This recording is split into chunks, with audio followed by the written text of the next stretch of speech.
Olá, saudações a todos queridos do canal, sejam todos bem-vindos para mais um tema e mais um estudo na Palavra de Deus. Queridos, eu quero pedir para você sua bastante atenção e, acima de tudo, se inscrever no canal se não é inscrito, ativar o sininho das notificações, comentar e compartilhar. Meu querido irmão, o vídeo de hoje é um vídeo muito especial. Eu quero falar consigo a respeito da Igreja Adventista. Então, vou pedir para você sua atenção e, acima de tudo, se você é adventista, se você não é adventista, acompanhe o vídeo até o final, porque isso também vai ajudar a você e também vai ter muitas informações a respeito desta denominada. Então, sem mais delongas, vamos passar para o nosso vídeo. Eu quero passar para você apenas 3 motivos que fazem com que a Igreja Adventista seja perseguida hoje no mundo atual. A primeira coisa que nós temos que colocar em mente é que a Igreja Adventista é uma igreja remanescente. É uma igreja que guarda os mandamentos de Deus. Vamos a ver o livro de Êxodo 20, versos 1 a 17. Nós vamos encontrar lá os mandamentos de Deus, a orientação que Deus dá para o ser humano seguir. E também, se nós formos a ver o livro de Eclesiastes 12, a palavra de Deus vai nos dizer que o homem foi feito para guardar os mandamentos de Deus. O homem foi feito para servir-se a Deus. O homem foi feito para andar de acordo com os mandamentos de Deus. E este é um dever do homem. Então, a palavra de Deus, ela nos dá a visão a respeito deste mandamento. Os 10 mandamentos foram dados a Moisés no Monte Sinai. E Moisés, quando foi dado os mandamentos, ele foi instruído por Deus, de modo que Moisés pudesse passar os mandamentos para o povo. E o povo recebeu os mandamentos de Deus, começaram a guardar os mandamentos de Deus. Mas, porém, a palavra de Deus vai nos dizer que os mandamentos de Deus começou a ser pisado por terra, porque houve perseguições dos cristãos e também houve vários tipos de tribulações no mundo cristão. Os mandamentos de Deus começaram a serem abolidos, começaram a serem trocados, os mandamentos de Deus começaram a ser mudados. E isso trouxe muita confusão no mundo religioso. E hoje em dia existem várias denominações que não acreditam nos mandamentos de Deus, não guardam os mandamentos de Deus, não observam os mandamentos de Deus. Mas à luz da Bíblia, o livro de Tiago 2,10 diz: se você guarda um só mandamento e quebras em um, pronto, você quebrou toda a lei. E veja só o que a Bíblia nos diz, Apocalipse 12, no verso 17. Diz assim: e o dragão irou-se contra a mulher e foi fazer guerra ao resto da sua semente, os que guardam os mandamentos de Deus e têm o testemunho de Jesus Cristo. A palavra de Deus vai dizer que Satanás ele está irado contra aqueles fiéis que guardam ainda os mandamentos de Deus. E nós encontramos os fiéis que guardam os mandamentos de Deus, nós encontramos as pessoas que andam segundo os mandamentos de Deus, e nós encontramos as pessoas que ainda observam os mandamentos de Deus. E as pessoas que observam os mandamentos de Deus, nós bem sabemos e nós reconhecemos que é o povo adventismo. Então, o povo adventista, ele ainda observa os mandamentos de Deus. E com isso faz com que a igreja adventista seja perseguida pelo inimigo. Porque Satanás ele está irado contra aqueles que guardam os mandamentos de Deus. Porque Satanás sabe que se alguém guarda os mandamentos de Deus, se alguém guarda os princípios de Deus, essa pessoa caminha com Cristo. Essa pessoa caminha com Deus. Então Satanás ele está pronto para quebrar essa comunhão, para quebrar essa aliança. Essa é a razão que a igreja adventista hoje é atacada por várias pessoas, por várias denominações e até mesmo ela é chamada de seita. É por esses motivos. Mas, porém, se nós formos a estudar a fundo, nós vamos perceber que a igreja adventista, ela guarda os 10 mandamentos. E também, muitas pessoas dizem que os mandamentos foram abolidos, mas isso não tem base bíblica. Porque Jesus Cristo, ele deixou a sua orientação no livro de Mateus 5, 16 e 17, dizendo que eu não vim quebrar a lei ou abolir a lei ou os profetas, eu vim cumprir. Jesus Cristo, ele cumpriu os mandamentos e Jesus Cristo não quebrou a lei. Se Cristo quebrasse a lei, se Cristo não cumprisse os mandamentos de Deus, nós poderíamos considerar que Cristo é um pecador.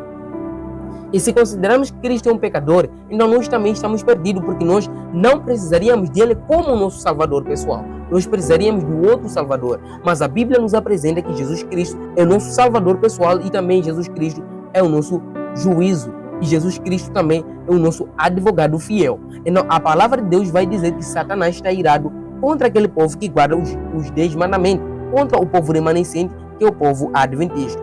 Essa é a razão que muitas pessoas perseguem a igreja adventista hoje no mundo. O segundo motivo é pelo fato em que a igreja adventista crê em toda a Bíblia. Hoje em dia, nem todas as pessoas creem na Bíblia. As pessoas começam a fazer a acepção da palavra de Deus. Alguns dizem que não, eu prefiro crer somente no Antigo Testamento. Outros dizem que não, o Velho já foi abolido. O que está em vigência, ou seja, o que está em vigor hoje é o Novo Testamento. Mas a palavra de Deus nos diz no livro de 2 Timóteo 3,16, toda a Escritura, veja só, a palavra diz toda a Escritura, é um termo universal, quer dizer, toda a Bíblia ela é válida. Diz assim, toda a Escritura é inspirada por Deus. é útil para o ensino, para a repreensão, para a correção e para a instrução na justiça, para que o homem de Deus seja apto e pleno, preparado para toda boa obra. A Bíblia vai dizer que toda a palavra de Deus, ela é boa. Toda a Bíblia, ela é justa e toda a Bíblia, ela é perfeita. E toda a Bíblia deve ser cumprida. Então, hoje em dia, existem pessoas que não guardam toda a Bíblia. Existem pessoas hoje em dia que não acreditam em toda a Bíblia. Fazem acepção de livros e, acima de tudo, fazem acepção também entre o Novo e o Antigo Testamento. Mas a palavra de Deus diz que toda a Bíblia é válida. Porque a Bíblia, ela serve para a nossa vida, ela é muito útil para nos ensinar, para nos repreender e para nos corrigir, para que nós possamos ter uma vida de comunhão, uma vida digna com Deus. Essa é a razão que a Igreja Adventista também é perseguida por esse ponto. Porque a Igreja Adventista não faz acepção de livro. A Igreja Adventista crê em toda a Bíblia. A Igreja Adventista não crê somente no Novo e também não crê somente no Antigo Testamento, mas sim ela crê em toda a Bíblia. Por isso que hoje em dia existem muitos movimentos religiosos que perseguem a Igreja Adventista por esse fato, porque eles acreditam numa outra coisa que não se encaixa com base na Bíblia. E o terceiro e o último ponto que nós temos é a respeito à guarda do sábado. Querido, a guarda do sábado, esse assunto traz muita polêmica e também traz muita confusão no mundo religioso.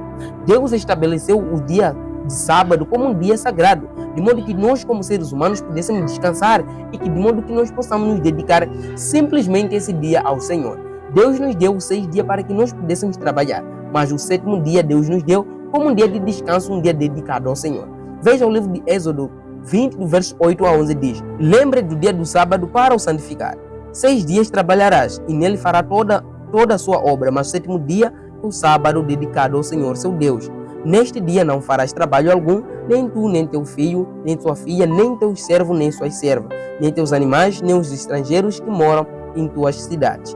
Pois em 6 dias fez o Senhor o céu e a terra, o mar e tudo que nele existe, mas no 7º dia descansou. Portanto, o Senhor abençoou o 7º dia e o santificou. A Bíblia vai dizer que Deus, quando fez o universo que nós contemplamos, tão maravilhoso, tão lindo, Ele fez em 6 dias. No 7º dia, Ele descansou. Então, Deus, Ele fez essa acepção dos dias. Ele colocou o 7º dia como um dia sagrado. E Ele deu essa ordem para seres humanos, de modo que nós, como seres humanos, pudéssemos guardarmos esse dia, esse grande dia. Porque o 7º dia, a palavra de Deus diz que é o dia consagrado a Deus. É um dia do Senhor. É o dia em que nós devemos adorar. Mas hoje em dia nós encontramos denominações, encontramos pessoas que guardam o domingo e dizem que nós guardamos o domingo porque é o dia em que Cristo ressuscitou. É verdade que Cristo ressuscitou no domingo, que é o primeiro dia da semana. Mas se Cristo ressuscitou no domingo, que é o primeiro dia da semana, isso não torna sagrado o dia da ressurreição de Cristo. E se Ele ressuscitou no domingo, quem disse que o primeiro dia da semana passou a se tornar um dia santificado, passou a se tornar um dia de adoração? Então a palavra de Deus vai dizer, o dia sagrado, o dia em que deve se guardar é o sábado. É por essa razão que também muitas pessoas atacam a Igreja Adventista, seguem a Igreja Adventista, por simples fato da Igreja Adventista guardar o sábado. Porque o sábado se encontra nos 10 mandamentos. E muitas pessoas que perseguem a Igreja Adventista, que atacam a Igreja Adventista e que chamam a Igreja Adventista de seita, elas pessoas não guardam o sábado. E acima de tudo também, elas não observam os mandamentos de Deus e também essas pessoas não creem em toda a Bíblia. Por isso que a palavra de Deus, ela vem para nos ensinar, para nos instruir. Por isso, você que é meu querido irmão, se você ainda não conhece a Igreja Adventista, procure conhecer a Igreja Adventista, estude como que é a Igreja Adventista, veja como que surgiu a Igreja Adventista. A Igreja Adventista não surgiu porque 2 pastores brigaram, ou porque um pensou uma ideia diferente e quis criar sua igreja. A Igreja Adventista é um movimento profético. Isso está lá no livro de Apocalipse, no livro de Daniel. Como que a Igreja Adventista surgiu? A Igreja Adventista surgiu num período chamado Grande Desapontamento. E esse período é o momento em que a Igreja Adventista surgiu. Então, por isso, meu querido irmão, eu quero agradecer a você por ter visto esse vídeo até aqui. Um forte abraço, que Deus fique contigo. Se você gostou do vídeo, não se esqueça de se inscrever no canal, ativar o sininho das notificações e, acima de tudo, compartilhar esse vídeo para mais pessoas. Se você não é adventista, também convido você a fazer parte desse grande movimento. Um forte abraço, que Deus te abençoe e fique com Deus. Tchau.